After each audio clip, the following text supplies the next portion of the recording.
안녕하십니까? 인베스트 매트릭스입니다. 오늘은 미국 주식시장 바닥 찍었나?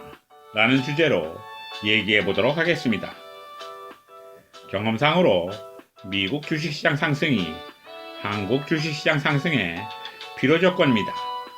다시 말하면 미국 주식이 오르면 한국 주식은 오를 수도 있고 안 오를 수도 있지만 미국 시장이 떨어지면 한국 시장은 올라가기가 힘듭니다. 그래서 오늘은 미국 주식시장이 중기적으로 올라갈 수 있는지 한번 보도록 하겠습니다. 먼저 시작하기 전에 3쪽의 고지사항 꼭 확인해 주시고 내용이 좋다고 생각되시면 구독 신청해 주시고 좋아요도 눌러 주시기 바랍니다. 오늘의 내용 요약입니다. 과거 사례를 보면 미국 주식시장의 30%대 하락 후 추가 하락 여부는 실물 경제 성장률에 따라 결정되었습니다. 당연하게 들릴 수도 있겠지만 경제 성장률이 마이너스를 보였을 때 추가 하락하였습니다. 최근 발표된 신규 실업수당 신청 건수를 과거 경제 성장률과 신규 실업수당 신청 건수 증가율과의 관계에 대입해 보면 2조 달러 경기 부양책에도 불구하고 경제가 역성장할 리스크가 큽니다. 그래서 당분간 미국 주식시장에 대하여 부정적 의견을 유지합니다. 아래 그래프는 S&P 500의 2020년 동향과 1960년대부터 움직임입니다. 2020년에 S&P 500은 최고치 3386에서 2237까지 34% 하락한 후 2630까지 반등하였습니다. 1960년대부터 S&P 500이 30% 이상 하락한 적이 5번 있었습니다.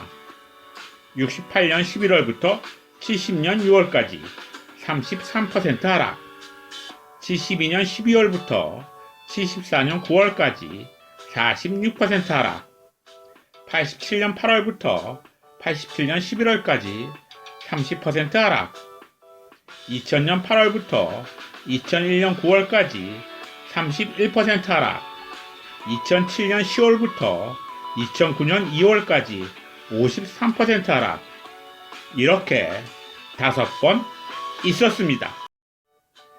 30% 이상 하락한 5번 중 3번은 30%대에서 하락을 멈추었고 나머지 2번은 추가 하락하였습니다. 추가 하락한 2번의 공통점은 무엇일까요? 그 공통점은 S&P 500이 30%대까지 하락한 이후에도 경제가 역성장을 이어갔다는 점입니다. 아래 그래프는 S&P 500이 40% 이상 하락했던 구간 74년 2, 4분기부터 75년 2, 4분기 및 2008년 3, 4분기부터 2009년 3, 4분기의 분기별 경제 성장률을 보여줍니다. 74년 3, 4분기에 고점에서 30% 이상 하락한 후 경제가 계속 역성장하자 지수는 계속 떨어졌습니다. 우측 그래프는 2008년 4, 4분기에 지수가 고점에서 30% 이상 떨어진 후에도 경제가 계속 마이너스 성장을 보이니까 지수도 추가적으로 떨어졌음을 보여줍니다. 최근에 S&P 500이 34%까지 하락했었기 때문에 추가 하락 여부를 판단하기 위하여 경제가 역성장 위험이 있는지 알아보도록 하겠습니다. 2개의 고려 변수가 있는데 하나는 최근 통과된 2조 달러 재정 지출이고 다른 하나는 최근 발표된 신규 실업수당 신청 건수입니다. 첫째, 2조 달러 재정 지출은 미국 GDP가 20조 달러 조금 넘는 것을 고려하면 미 경제 성장률을 10%포인트 올릴 것입니다. 그럼 코로나로 인한 민간 경제의 후퇴는 얼마나 될까요? 가늠하기가 쉽지 않지만 최근 발표된 신규 실업수당 신청 건수를 가지고 추론해 보겠습니다. 민간 부문의 경기 악화가 GDP 증가율을 두 자릿수보다 더 내릴 정도가 되면 2조 달러 재정 지출의 효과도 사라지게 되고 결국 GDP는 역성장을 하게 될 것입니다. 신규 실업수당 신청 건수를 기준으로 GDP 역성장의 임계치가 어느 수준인지 알아보고 최근 수치를 그 임계치와 비교해 봅시다. 아래 그래프는 신규 실업수당 신청 건수 증가율과 GDP 증가율과의 관계를 보여줍니다.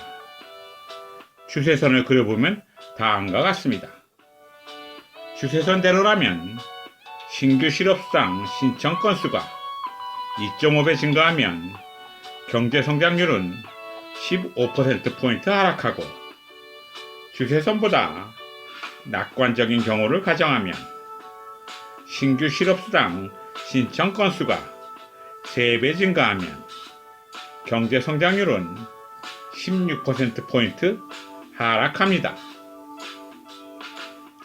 결론적으로 신규 실업수당 신청 건수가 300% 이상 증가하면 이는 경제성장률이 15%포인트 이상 하락한다는 것을 의미하며 결국에는 2조 달러 재정 지출에 의한 성장률 10%포인트 상승에도 불구하고 경제가 역성장함을 의미합니다.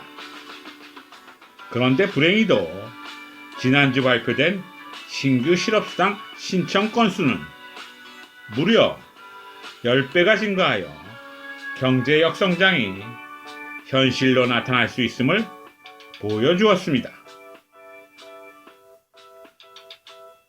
오늘의 결론입니다. 과거 사례로 보면 미국 주식시장의 30%대 하락 후 추가 하락 여부는 실물 경제 성장률에 따라 결정되었습니다. 당연하게 들릴 수도 있겠지만 경제 성장률이 마이너스를 보였을 때 추가 하락하였습니다.